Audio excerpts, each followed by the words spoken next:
జరిగి ఉండదు. ఈ రాష్ట్ర గౌరవ ముఖ్యమంత్రి జగన్మోహన్ రెడ్డి గారి ఆదేశాల మేరకు మొత్తం రాయలసీమ అంతా అనంతపురానికి ఆ రోజు చేరుకొని, ఇందాక జగదీష్ రెడ్డి గారు చెప్పారు 10 లక్షలు కాదు 15 లక్షల మంది వచ్చినా కూడా ఆశ్చర్యం లేదని చెప్పేసి ఈ సందర్భంగా తెలియజేస్తున్నారు. ఎందుకు చెప్తున్నాను ఈ మాట అంటే, జగన్మోహన్ రెడ్డి గారు ఒక పిలుపు ఇస్తే అనంతపురం నుంచి శ్రీకాకుళం వరకు తుఫాను గారిగా వేగంగా పోతాది ఆ పిలుపు. ఎందుకు అంటే ఆ కుటుంబం మీద ఒక నమ్మకం, ఒక భరోసా. ఈరోజు చూడండి మీరు, ఆయన ఎప్పుడు ఏ కార్యక్రమం నిర్వహించినా దిగ్విజయంగా సక్సెస్ అవుతా ఉంది. కేవలం అతనిపైన నమ్మకం, ఆ కుటుంబం పైన విశ్వాసం.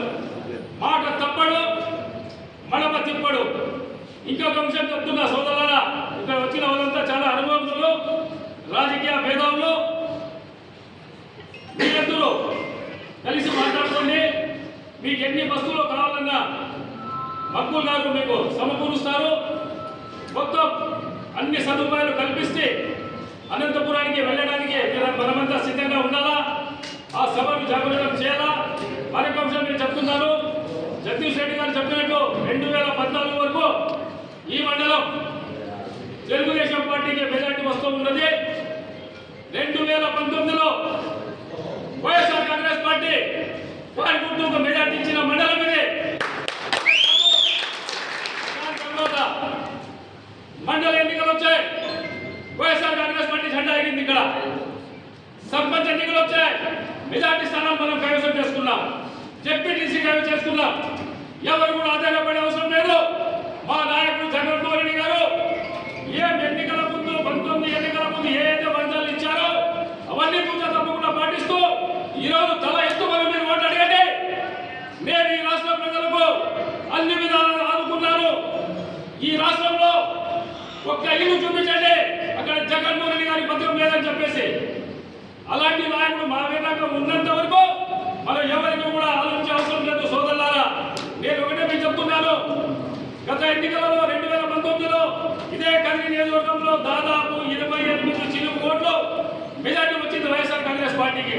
ఖచ్చితంగా ఈసారి 2024లో అది తిరిగి రాస్తాం. ఖచ్చితంగా మూడోసారి హ్యాట్రిక్ కొట్టాం వైఎస్ఆర్ కాంగ్రెస్ పార్టీకి ఆమోదం చెప్పేసి సందర్భంగా తెలియజేస్తాం. అంతేకాదు మనమంతా తలుచుకుంటే ఏమైనా చేయగలం.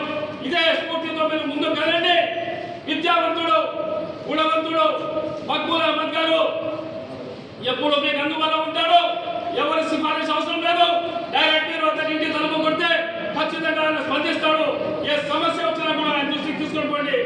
అన్ని విధాలా మీకు ఆదుకుంటాడు. ఇంకో మరొకరు చెప్తున్నాను, పెద్దలు చెప్పినట్టు ఈ రోడ్డు కొంచెం ప్యాచర్ చేసే మార్గం చెప్పేసి రాముందేనే చాలా సార్లు మంత్రి పెద్దిరెడ్డి పెద్దలకి మక్కువలా గారు ఎన్నో సార్లు విన్నవించారు. సార్, ఈ రోడ్ చాలా డ్యామేజ్ ఉంది, చాలా మంది ప్రయాణికులు ఇబ్బంది ఉంది, దయచేసి ఏదో మీరు ఆల్టర్నేట్ ఏదో చేసే పాటు అని చెప్పేసి మంత్రి గారు స్థానికులు స్పందించారు.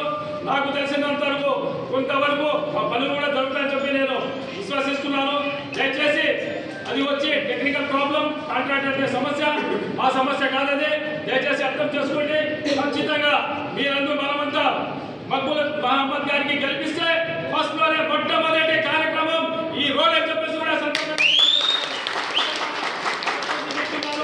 మన కోసం ఎవరైతే కష్టపడుతున్నారో, మన కోసం ఎవరైతే శ్రమిస్తున్నారో వాళ్ళ కోసం మనం కూడా కాపాడుకోవడం. మన ఆదాయ గౌరవ ముఖ్యమంత్రి జగన్మోహన్ రెడ్డి గారు ప్రజల కోసం పాటుపడుతున్నాడు. ఈ రోజు మీరు చూడండి, భారతదేశంలో ఏ రాష్ట్రంలో లేని విధంగా ఒకేసారి 36 లక్షల ఇళ్ళు ఇచ్చిన ఘనత జగన్మోహన్ రెడ్డి గారికి. అలాంటి నాయకుడు మాకున్నంత వరకు మనం ఎవరికి కూడా భయపడే అవసరం లేదు. మరొకసారి నేను కూరుకున్న ప్రజలు విజ్ఞప్తి చేస్తున్నా, మనమందరూ కలిసికట్టుగా పనిచేస్తాం. రాబోయే 2024 ఎన్నికల్లో కదిరి నియోజకవర్గంలో మరొకసారి ఈ వైఎస్ఆర్ కాంగ్రెస్ పార్టీ జెండా ఎగిరిస్తామని చెప్పేసి మీ అందరికీ తెలియజేస్తూ నాకు ఈ అవకాశం ఇచ్చిన పెద్దలకు, మిత్రులకు కృతజ్ఞతలు.